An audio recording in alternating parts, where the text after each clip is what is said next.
નમસ્કાર મિત્રો, સ્વાગત છે તમારું અમારી યુટ્યુબ ચેનલમાં। મિત્રો, આજે આપણે અરણેજ ગામમાં બિરાજમાન બુટ ભવાની માતાના પ્રાગટ્ય વિશે વાત કરીશું। આજથી ઘણા વર્ષો પહેલાની આ વાત છે। એ વખતમાં સિંધ પ્રદેશમાં અમરકોટ શહેરથી નજીક ખારોડા નામનો એક નાનકડો એવો ચારણનો નેહડો હતો। આ નેહડામાં ભગવતી હિંગળાજનો પરમ ભક્ત એવો બાપલ દેથા નામનો ચારણ રહેતો હતો। માતા હિંગળાજમાનું મંદિર પાકિસ્તાનના બલુચિસ્તાનમાં આવેલું છે અને માતાજી સાક્ષાત પરચા પૂરી રહી છે। પહેલાના સમયમાં ભક્તો પગપાળામાં હિંગળાજમાના દર્શન કરવા જતા અને આનું ચારધામની જાત્રા કરવા જેટલું મહત્વ હતું। એટલે માતાજીના પરમ ઉપાસક એવા બાપલ દેતા ચારણ પણ દર વર્ષે ચાલતા માં હિંગળાજમાના દર્શને જતા। હવે કોઈ કારણસર એમના પત્ની અને બાળકનું અવસાન થાય છે એટલે બાપલ દેતા માં હિંગળાજ મહારાજને અરજ કરે છે કે મારો એકનો એક દીકરો અને પત્ની દુનિયા છોડીને ચાલ્યા ગયા છે। હવે હું કોના માટે જીવું, હું શું કામ જીવું? આમ અરજ કરતા કરતા સમાધિમાં લાગી જાય છે।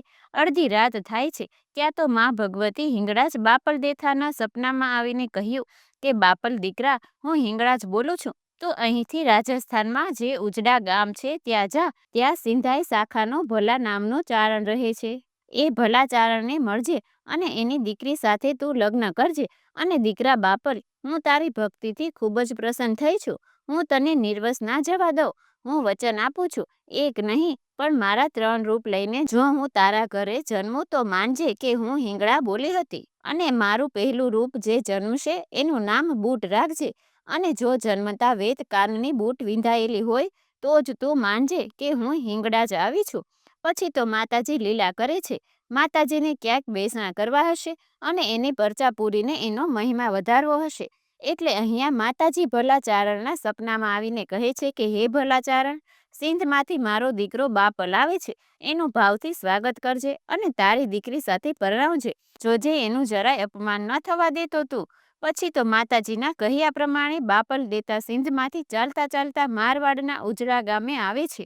ત્યાં આવે અને ભલા ચારણ એનું ભાવથી સ્વાગત કરે છે અને માં ભગવતીના કહ્યા પ્રમાણે ભલા ચારણ તેની દીકરી દેવલના લગ્ન બાપલ દેથા સાથે કરાવે છે। લગ્ન મંડપમાં મંગળ ફેરા ફરતી વખતે આઈ દેવલને ચોરીમાં એક ડોશીમાં દેખાય છે। ઘડીકમાં નાની દીકરીના રૂપમાં દેખાય છે એટલે આઈ દેવલ સમજી જાય છે કે નક્કી માં હિંગળાજ પોતે આવ્યા છે। એટલે ડોશીમાં વળતા થયા એ વખતે આઈ દેવલ એ ડોશીમાના સાડીનો છેડો પકડ્યો અને કહ્યું કે હે માં, હું તને ઓળખી ગઈ છું, નક્કી તમે હિંગળાજ માં છો? ત્યાં તો ડોશીમાં બોલ્યા, ખમ્મા બેટા, મારા દીકરા બાપલના હું લગ્ન જોવા માટે આવી છું। માંગ તારે શું જોઈએ છે? આશીર્વાદમાં દેવલ બોલ્યા કે મારે બીજું કંઈ જોતું નથી, ખાલી ઉજળી સંપત્તિ દેજે માં। માં હિંગળાજ બોલ્યા કે હું વરદાન આપું છું કે તારા ખોળે હું પોતે અવતરીશ।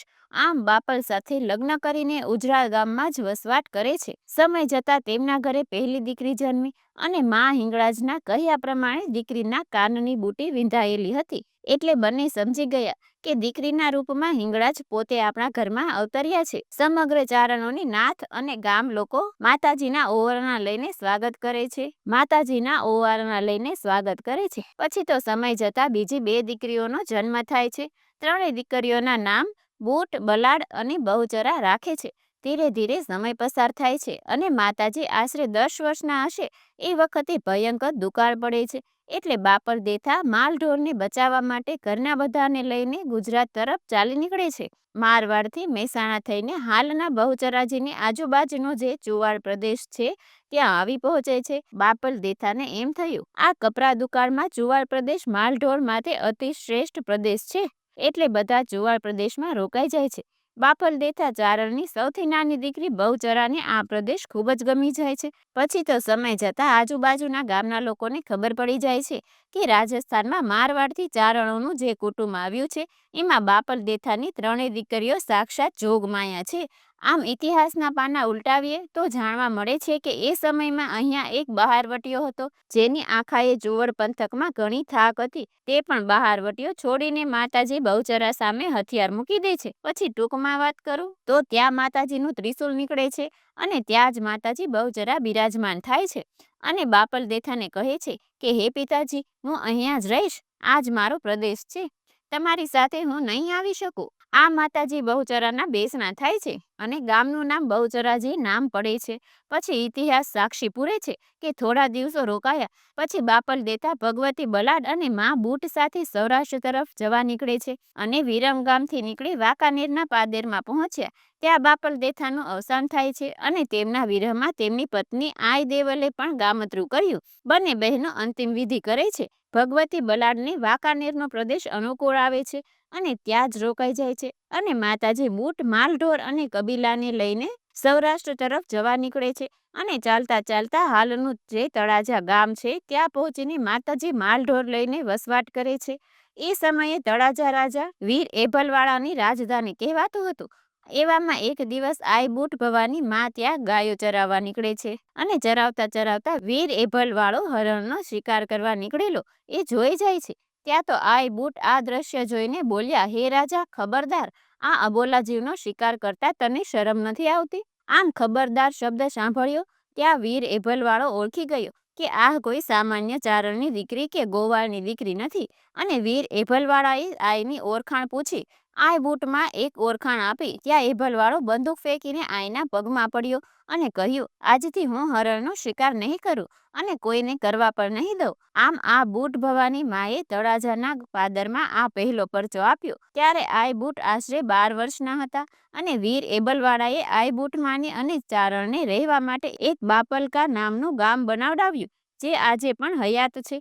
થોડો સમય પસાર કર્યા પછી ભગવતી ચાલતા ચાલતા આજનો જે પાલ પ્રદેશ છે જેની એક બાજુ બગોદરા અને એક બાજુ તોડકા અને એક બાજુ વટામણ અને એની વચ્ચે જે અરણેજ કરીને જે ગામ છે ત્યાં પહોંચ્યા અને ત્યાં જ રોકાણ કર્યું. પછી ચારે બાજુ ભગવતી બુટ બલાડ અને બહુચરાના પરચાના ડંકા વાગવા લાગ્યા. સમય જતા એક દિવસ ચુવાડ પંથકમાંથી માથા સમાચાર મળ્યા કે આઈ બેચરા આ જગતમાં નથી રહ્યા. પછી તો આઈ બુટમાને પણ થયું કે આખું જગત જાણે છે કે અમે ત્રણેય ભગવતી જગદંબાના અવતાર છીએ એટલે હવે ખોડિયામાં પ્રાણ ન રખાય, જીવતા ના પૂંજાય.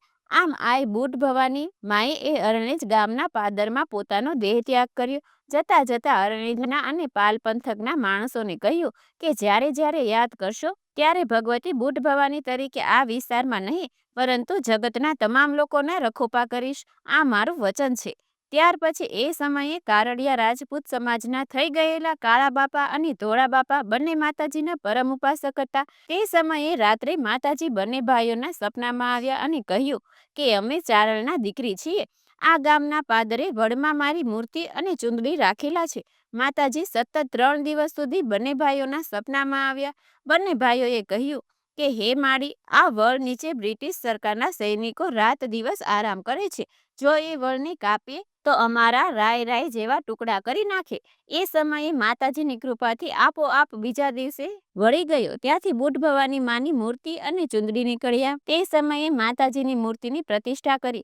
ત્યાર પછી માં બુટ ભવાનીએ ઘણા પરચા પૂર્યા. બુટ ભવાની માનો બાનાધારી ભૂવો એવો મેરિયો ભૂવો થઈ ગયો. તો મિત્રો, આ હતો અરણેજ ગામમાં બિરાજમાન માતા બુટ ભવાની માના પ્રાગટ્યનો ઇતિહાસ. તો મિત્રો, આવા જ ઇતિહાસ જાણવા માટે આજે જ અમારી ચેનલ મસ્ત ટેકનોને સબસ્ક્રાઇબ કરો. ધન્યવાદ.